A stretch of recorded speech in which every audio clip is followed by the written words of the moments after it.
que a gente está enfrentando são as narrativas.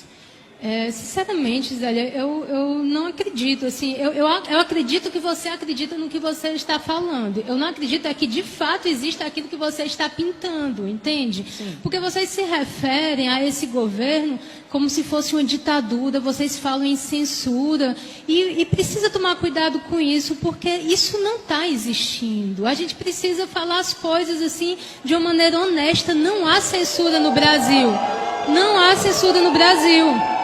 Pessoal, vamos respeitar aqui a opinião de cada um. Olha, o que está acontecendo aí, vocês estão vaiando, né? Vocês estão vaiando. O que é que isso significa?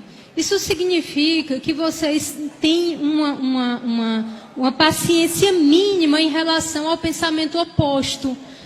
É justamente disso que eu quero tratar. Essa paciência mínima, essa intolerância, essa pretensão, essa arrogância de achar que o seu discurso é o discurso verdadeiro, o único legítimo e a única verdade. É por isso que a gente está onde está. É por isso que eu passei o que passei, sendo uma professora universitária, tendo estudado horrores para estar em sala de aula e sendo defenestrada porque a maioria da classe de professor e de docente ficou extremamente decepcionada comigo, talvez como você tenha ficado decepcionado com a Regina, e não contente em ficar decepcionado, foram para cima de mim criticamente nas redes sociais, fazendo uma queima de reputação. É isso que acontece. Vocês não conseguem fazer um exercício de humildade, de olhar para uma situação e entender o meu discurso, ele não é o único possível. Aquilo que eu estou vendo não é o único ângulo sobre o qual a coisa pode ser olhada. Catarina. Certo? Então, deixa eu fui vaiada em público, eu preciso responder. Fica à vontade, então, mas depois eu preciso fazer uma pergunta. Não, beleza, beleza. Então, assim,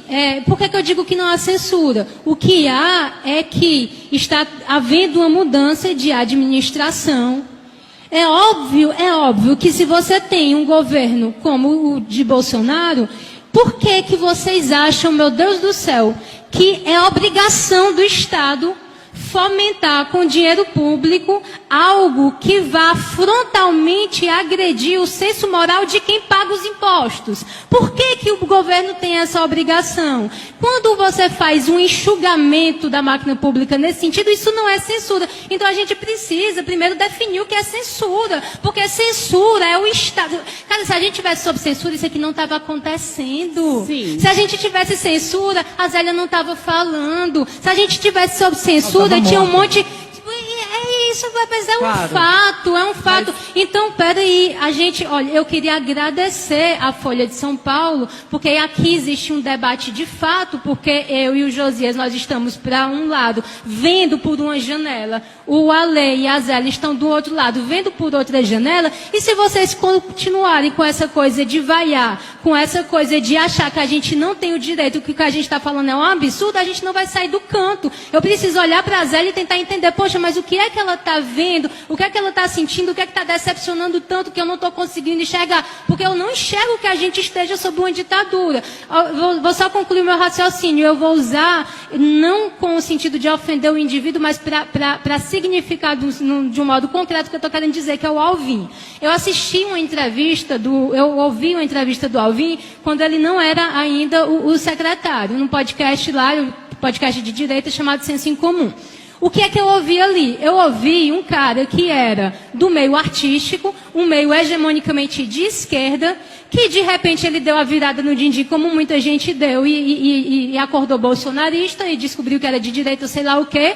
E aí ele foi completamente perseguido pela classe artística. Certo? Ele conta lá, são as palavras dele, que o Bolsonaro foi esfaqueado e que ele estava num teatro e ele viu as pessoas comemorando o esfaqueamento do Bolsonaro. E ele disse, pô, isso aí é um absurdo. E a partir daquele momento ele saiu do armário, se declarou bolsonarista e a carreira dele acabou. Tá certo? Ele não conseguia mais dar aula, ele não conseguia mais ter os alunos dele do teatro, ele não conseguia mais fazer. Por quê? Por causa da hegemonia e da perseguição e desse pensamento hegemônico que quer se impor de uma maneira absurdamente autoritária. Então a esquerda ela tem se comportado de uma maneira autoritária. Qual é o resultado disso?